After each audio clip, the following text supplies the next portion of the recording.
Morning everyone, কেমন আছো তোমরা সবাই? আশা করছি যে যেখানে আছো খুব ভালো আছো, সুস্থ আছো। আমিও ভালো আছি, সুস্থ আছি। আমি আজ নিয়ে এসেছি তোমাদের জন্য একটা নতুন রেসিপিটা কি আমি এখনই বলবো না, তার জন্য আমার সঙ্গে থাকো, স্কিপ না করে পুরো ভিডিওটা দেখো, তবেই বুঝতে পারবে। আশা করছি তোমাদের ভালো লাগবে। আর কেমন লাগলো অবশ্যই সেটা আমাকে কমেন্টে জানাবে। তো চলো দেখে নেওয়া যাক আমি কি কি নিলাম। তাহলে দেখে নাও, এখানে আমি বড় বড় দুটো আলুকে কুচি কুচি করে কেটে রেখেছি। এখানে আমি দুটো বড় বড় পেঁয়াজকে ছোট ছোট করে কেটে রেখে দিয়েছি। এখানে দুটো কাঁচা লঙ্কা ছিঁড়ে নিয়েছি। এখানে আছে কিছু ছোট মাছ, যেগুলোকে আমি ভালো করে ধুয়ে বেছে রেখেছি।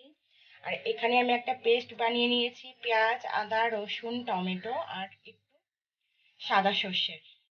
তো প্রথমে যেটা করতে হবে, আমি এক ফ্রাই প্যানটা বসিয়ে দিয়েছি গ্যাসের উপরে, গ্যাসটা এখনো জ্বালাইনি। প্রথমে আমি সব মশলাগুলো, মাছ, পেঁয়াজ, আলু সবটাকে হাতে মেখে নেব। প্রথমত আমি আলুগুলোকে দিয়ে দিলাম।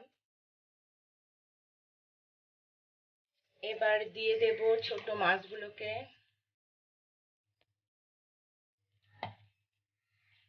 এবার আমি দিয়ে দেব যে পেঁয়াজগুলোকে আমি কেটে রেখেছিলাম আর কাঁচা লঙ্কা দুটো। আর এর মধ্যে দিচ্ছি আমি পেঁয়াজ, আদা, রসুন, টমেটো আর সর্ষের পেস্ট, যেগুলোকে আমি আগে থেকে পেস্ট করে রেখেছিলাম। এর ভেতরে আমি এবার দিয়ে দেব পরিমাণ মতো, স্বাদ মতো লবণ, দেব কিছুটা জিরের গুঁড়ো, আর দেব হলুদ।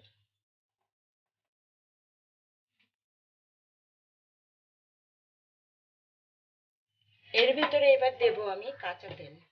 আমি বেশ কিছুটা কাঁচা তেল দিয়ে দেব। দিয়ে পেস্টটাকে পুরোটাকে ভালো করে হাত দিয়ে মেখে নেব। ভালো করে হাত দিয়ে মেখে নেব।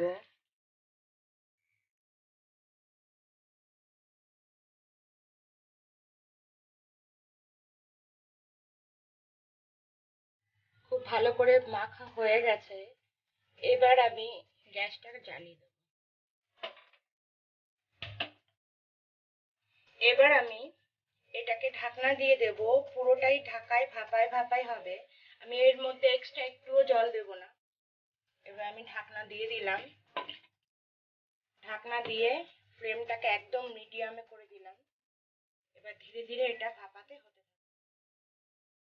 আমি আবার 10 মিনিট বাদে ফিরে এলাম। আমি কিন্তু এর ভেতরে এক ফোঁটাও জল দিইনি, একটুও জল দিইনি। এর নিজস্ব যে জলটা ছিল সেটাতে এতক্ষণ ভাপা হলো। তো দেখো মোটামুটি হয়ে গেছে, তেলও ছেড়ে গেছে। তো ছোট মাছ দিয়ে, আলু দিয়ে বাটি চচ্চড়ি আমার অলমোস্ট রেডি হয়ে গেছে। আমি এবার ব্যালেন্সের জন্য নামানোর আগে সামান্য চিনি দিয়ে দিচ্ছি। আর আমি এর ভেতরে দিয়ে দিচ্ছি কিছুটা কাঁচা তেল, কাঁচা সর্ষের তেল। আর পুরো জিনিসটা কিন্তু সর্ষের তেল দিয়ে করতে হবে, কেননা সর্ষের তেল ছাড়া একদমই সেই স্বাদটা আসবে না। এবার আমি এটাকে নামিয়ে দেব। আমার একদম রেডি হয়ে গেছে।